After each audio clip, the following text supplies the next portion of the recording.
Hello guys, today I want to tell you a story. Listen to the story, but there is a problem in the story. So I want you to identify the problem of the story. So listen carefully and see the problem of the story. Last year I went to a country. BMWs are great cars and the weather is so good today. I'm enjoying the weather today. So guys, this was my short story, but there's a problem in it. Can you identify the problem?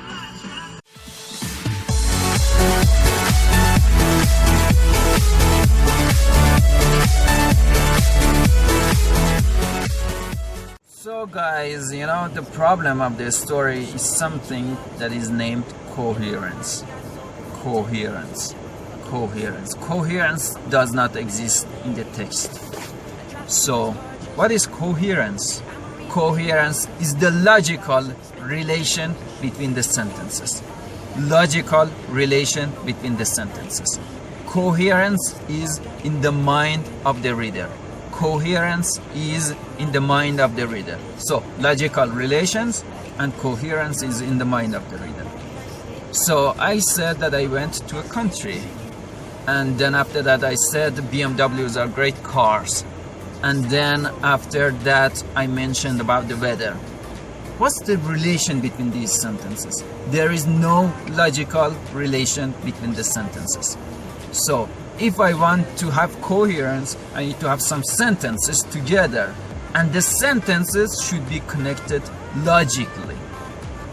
Okay, so let me have another example of a text in which there is coherence. Okay guys, now a good text regarding coherence. Listen to this story. Last year I went to a country. People were so good and the prices were so low. I stayed in that country for 7 days and then I came home. So as you see, I went to a country. Then I talked about people. Then I talked about low prices. And then I came home. So there is a good relation between the sentences. This means that there is coherence in the text. This text was a good text regarding coherence. So guys, here comes another question. Is coherence the only needed element for writing essays, for writing articles, for writing English writings? Is it the only element? Well, the answer is negative. Actually, you need something else to have, some good essays or articles. You need cohesion. But what is cohesion and what are the differences between cohesion and coherence? Well, actually, guys, cohesion is acquired through cohesive devices. What are cohesive devices? For example, but, therefore, although, finally, as the result. These things are cohesive devices. You need to use cohesive devices to bring cohesion to your text. Let me have just one more example of a text with and without cohesive devices.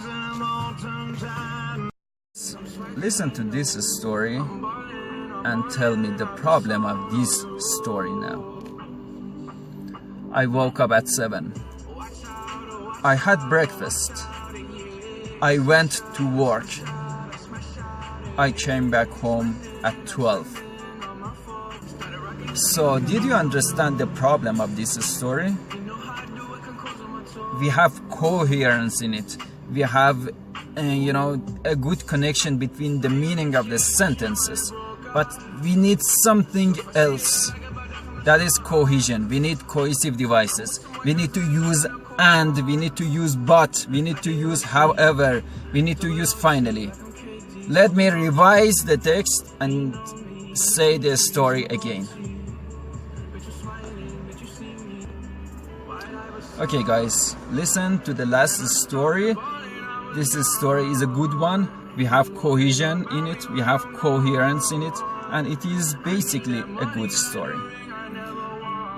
Today I woke up at 7 o'clock. Then I had breakfast. After that, I went to work, and finally I came home at 12. So I changed the story by the use of then, after that, and finally. So we have cohesion in the text. The sentences are connected through cohesive devices. So if you look at the text, you can see but, you can see then, you can see however, you can see finally, and this means that this text has cohesion. And the sentences are logically connected.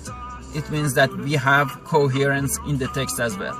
So if you want to have some good articles, if you want to have some good essays, you need to know about cohesion and coherence.